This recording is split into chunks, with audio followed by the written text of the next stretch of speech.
દોસ્તો, વર્ષોથી આપણે જાણીએ છીએ કે કચ્છના ક્રીક વિસ્તારમાં ફ્લેમિંગો પક્ષીઓ ખૂબ મોટી સંખ્યામાં જોવા મળે છે।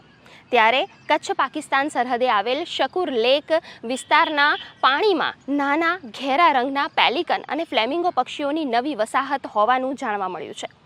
ડૉક્ટર પ્રભુદાસ ઠક્કરે સેટેલાઇટ તસવીરોનો અભ્યાસ કરતાં જાણવા મળ્યું છે કે આ વિસ્તારમાં માછલીઓ માટે પૂરતો ખોરાક ઉપલબ્ધ હોવાથી અહીં પેલિકન, ફ્લેમિંગો જેવા પક્ષીઓનું પ્રજનન વધ્યું છે।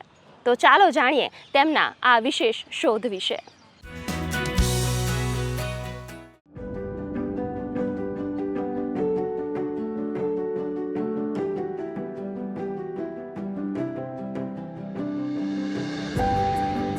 મિત્રો, આ શોધ માત્ર વૈજ્ઞાનિક દ્રષ્ટિએ જ નહીં પણ બર્ડ વોચિંગની દુનિયામાં પણ નવો ઉત્સાહ લાવશે। વિશ્વભરના બર્ડ વોચર્સ માટે હવે શકુર લેક એક નવી જગ્યા છે જ્યાં તેઓ ફ્લેમિંગોની પ્રજાતિના નવા જીવનચક્રના જાદુસભર દ્રશ્યોને આંખે જોઈ શકે। આ સાથે ગુજરાતના કુદરતી વારસાનું મૂલ્ય પણ અનેક ગણું વધશે।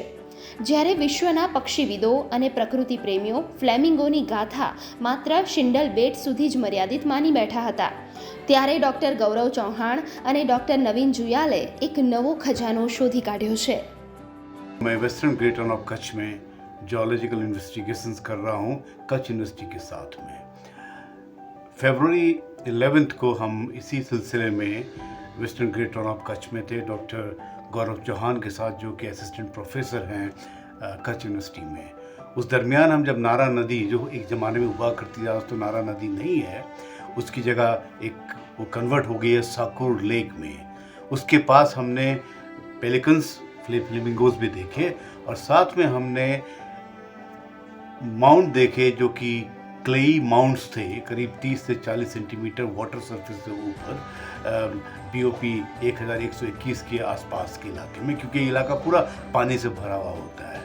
उसमें करीब 15-20 से भी ज़्यादा हमने उनके ये माउंट्स देखे। और इन माउंट्स को हम ज़्यादा जानते नहीं हैं बिकॉज हम लोग इसके एक्सपर्ट नहीं है। तो हमने डॉक्टर PS ठक्कर साहब, जो कि इसके एक्सपर्ट्स हैं, उनसे बात की। उन्होंने कहा कि ये जो माउंट्स हैं ये फ्लेमिंगो की नेस्टलिंग साइट है। उनके अनुसार I think this are very important finding because first time western great run of Kutch Nara नदी के पास सकूर लेक से ये आइडेंटिफाई किए गए हैं और रिपोर्ट किए गए हैं। આ કચ્છના રણમાં એક નવી આશા છે, જ્યાં મીઠા રણના કણકણમાં હવે જીવનના નવા રંગો ઉદ્ભવી રહ્યા છે। 1960 પછી આજ સુધી ગુજરાતમાં ક્યાંય બીજે પેલિકન એટલે ગુલાબી પેણ પ્રજનન કરે છે એવું કોઈ નોંધ એને લેવાઈ નથી। લોકોને દર વર્ષે કચ્છમાં ત્યાંના પક્ષી નિષ્ણાતો, જે પક્ષીવિદો છે, એમને દર વર્ષે નાના બચ્ચા જોવા મળે છે, પણ પ્રજનન ક્યાં થાય છે તેની માહિતી નહોતી।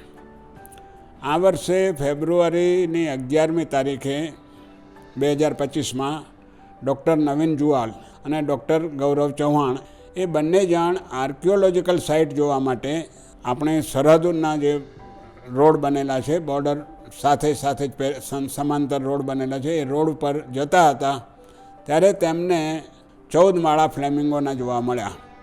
એટલે આ એક ફ્લેમિંગોના પ્રજનન માટેની એક આ નવું સ્થળ છે। પણ ત્યાં પેલિકનની પણ હાજરી હતી અને પેલિકનના બચ્ચા પણ જોવા મળ્યા। આ ઉપરાંત ત્યાં પેઇન્ટેડ સ્ટોર્ક, ઇગ્રેટ્સ એ પણ જોવા મળ્યા। આ બાજુથી સમુદ્રનું પાણી લખપતથી કોરી ક્રીકમાંથી આવે છે, એટલે ખારું અને મીઠું પાણી ભેગું થતાં ત્યાં લીલ બહુ થાય છે, અને લીલ બહુ થાય છે તો ત્યાં માછલી પણ બહુ થાય છે। એટલે માછલીનો ખોરાક લીલ છે એટલે માછલીઓ ત્યાં થઈ, અને માછલીઓ પક્ષીઓનો ખોરાક છે પેલિકન જેવા, એટલે ત્યાં પક્ષીઓ પણ ત્યાં આવ્યા। અને શકુર લેકના દક્ષિણ ભાગમાં જો આપણે સેટેલાઇટ ડેટા જોઈએ તો આપણને ત્યાં મોટા પ્રમાણમાં માળા જોવા મળે છે, અને ત્યાં વેજીટેશન પણ ઘણું હમણાં છેલ્લે 10-12 વર્ષથી જોવા મળે છે। એટલે જે પેલિકન જે માળા બનાવે છે વુડન સ્ટીકમાંથી બનાવે છે, એટલે વુડન સ્ટીક પણ એમને ત્યાં મળી રહે, અને ફ્લેમિંગો માટીના માળા બનાવે એટલે એમને ત્યાં કાદવ મળી રહે। એટલે ત્યાં પેલિકન અને ફ્લેમિંગોનું નવું બ્રીડિંગ ગ્રાઉન્ડ હું એવું માનું છું કે 2003-4 પછી છે, પણ 2012 પછી તો સેટેલાઇટ ડેટામાં વધારે માળા દેખાય જ છે। અમે જ્યારે શકુર લેક ક્રોસ કરતા હતા ત્યારે અમે જોયું કે ત્યાં કને બહુ બધા જ બર્ડ્સ હતા, ફ્લેમિંગો, પેલિકેન્સ અને હજારો ઈગલ્સ હતા. અને એક ઇન્ટરેસ્ટિંગ સ્ટ્રક્ચર અમને દેખાણું જે કંઈક માટી અને રેતીનું બનેલું હતું અને પિલર કે માઉન્ટ જેવું લાગતું હતું.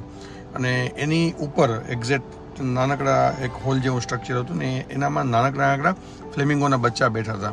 જ્યારે PS ઠક્કર સાહેબને અમે મૂક્યું ત્યારે એને કીધું કે આ તો ફ્લેમિંગોના નેસ્ટિંગ સાઇટ્સ છે બધી. અને ત્યારે એ પણ જાણવા મળ્યું કે બહુ જ રેરલી આ વસ્તુ નોટિસ થઈ છે વેસ્ટર્ન ગ્રેટર્ન ઓફ કચ્છની અંદર, જે બહુ સારી વસ્તુ છે. આ ક્લે માઉન્ટમાં અંદાજે ઈંડા 28 થી 30 દિવસ હેચિંગ પીરિયડમાં હોય અને પછી પક્ષી તરીકે બહાર આવે છે. ગુડ ન્યૂઝ ગુજરાત માટે ટીમનો રિપોર્ટ.